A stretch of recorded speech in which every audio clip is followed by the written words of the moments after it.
In this video, traders, we're going to look at selling a put option. Stay tuned.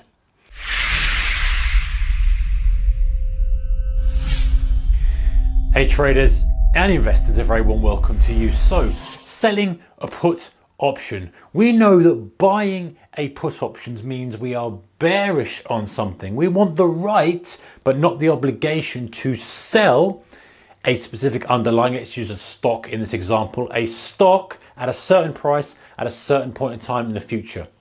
And so this contract gives us the right to do that when we're buying a put option. So say we bought a put option that was a $10 put option in July. It gives us the right to sell that stock at $10 in July. So of course, as the buyer of that, we want the stock to be lower than $10. So if we flip it on its head, we consider the person on the other side of that deal. That's what we're going to talk about in this video. The person who is selling the put option, shorting the put option, or writing the put option.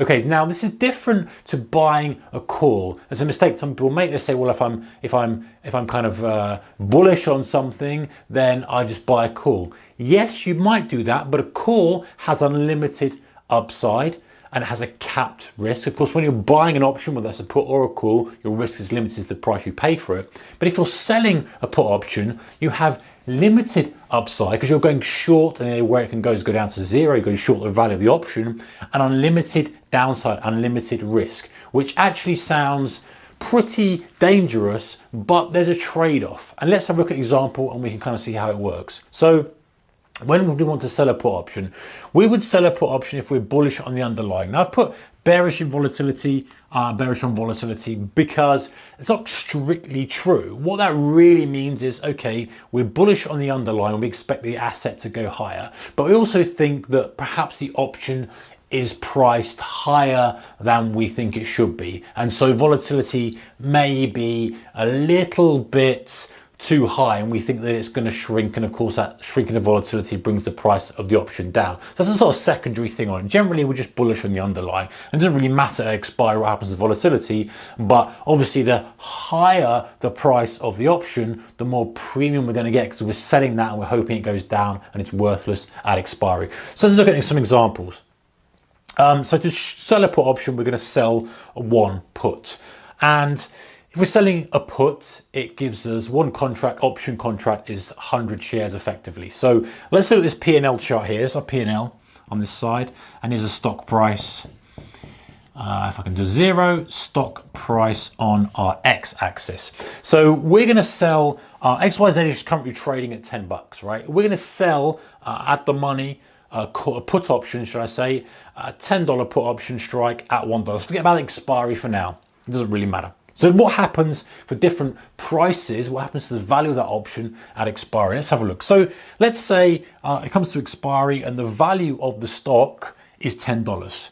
So what happens to that put option? Don't forget the option contract we sold.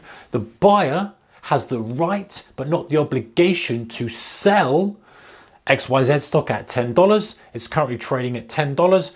What does that mean for us? It means that the contract is worthless, right? You got a contract that says I can sell something for 10 that's worth 10. It's got no value to it. That's good for us because we sold it at $1. That's what the buyer basically paid us for that contract. We receive that. The contract's now worthless. There's no value to that. We receive the full dollar. We make $100 on the trade because it's 100 shares, so it's 100 times our $1. That's great.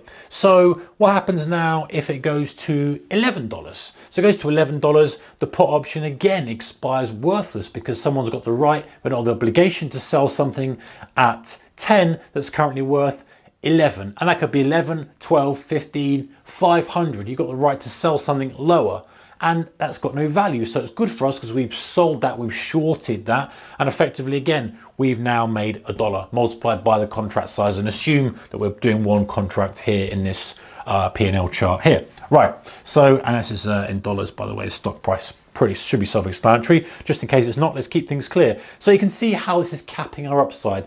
The most we can make is going to be always $1 because we sold at 1. The option can't go below 0. So this is why we have this cap, and regardless of how high that goes. We're selling a put option regardless of how high it now goes, means that we are going to make exactly the same amount of money. However, what happens to the put option if it declines? Now, for the buyer of the put option, that's great for them because they're buying the chance, the right, but not the obligation to sell something at $10 that maybe is expiring at $9, $8, $2, $1.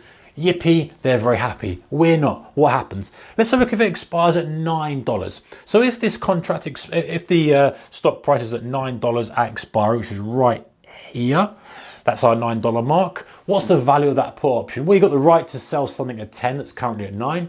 You got it. It's worth $1. But the buyer paid $1 for that. It's worth $1. So basically, they've paid something that's for $1 that's worth $1. We've sold something for $1 that's worth $1. We make nothing. They make nothing. There's ultimately no value in the transaction. So now what happens to $8? Let's look at $8. So $8, we now look at the price of, or the value of that put option. The value of the put option has got $2 of worth of value, right? Got the right to sell something at 10 that's worth 8. Yep, take that right. What's the value of that? It's worth $2. And I receive $1 for that, but the contract, we have to pay out $2. So we're going to lose $1. So we lose $100 when it goes to 8 here. Now let's have a look if we go, and you can see how we go down the scale depending how low we go. Now imagine we get to $2. Ouch, for us that's not very good because we sold them this put option, which gives them the right to sell something at 10, which is now 2. You got it, it's worth $8 to them. Are they going to exercise that right? Of course they are. It's worth $8. That's fine. So we've got to pay those guys $8. Don't forget we've got $1 for it, but it still stings because the net loss to us is $7. And you can see how we kind of, this is probably should be a little bit further down here, the angle of the thing, but you get the point. The idea is this now becomes pretty nasty risk reward to us. And we can see ultimately, it's slight thing to say here is that we don't have complete unlimited downside because theoretically when it goes to 0 we can't lose any more than that. So if it went to 0, the value of that option is going to be 10 and we've traded once we lose 9. So theoretically in this example it's not unlimited downside, but you imagine you had a stock that's trading at $500 and that went to 0. Yes, it's limited, but it's almost unlimited because the risk reward ratio is huge. And let's say you sold that for 10 cents, say, and then all of a sudden you're losing $500. You can see that risk reward ratio is as good as unlimited as you need to be. It's heavy. So whilst that's not strictly true, it's close enough for us to think about it in this way. So why do we want to do that? We want to do that if we thought, because you can see the good thing is that if the stock does nothing, and it sits at 10, we sell it at 10, we make, the thing expires worthless, we make 100% profit on the deal that we're expecting. And anything more than that, we're going to make 100% profit on the deal. And even if it just drifts down to 9 and we're wrong, we're still not going to lose anything because we've paid we've received $1 for it and it cost $1. We've made nothing. So our break even becomes lower than the stock. And then there's some point in between the two, we're going to make a little bit. You can see that between that 9 and 10, we're going to make a little bit.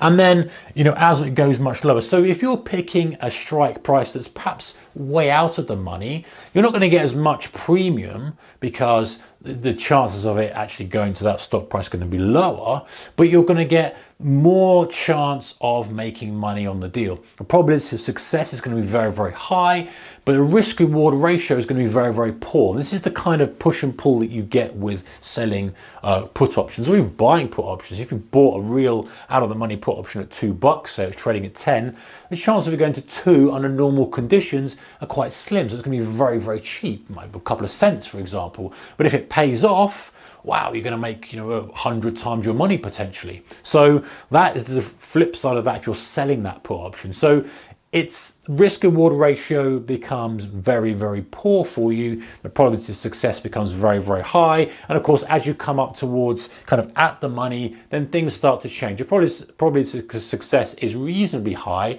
The risk reward ratio isn't that bad, but it's not that great either. You're likely to pull in money from this, but eventually you'll take a hit. And so that's really the overall look at selling a put option. Limited upside, unlimited inverted commas downside, because there is some limit to it, but it's pretty heavy.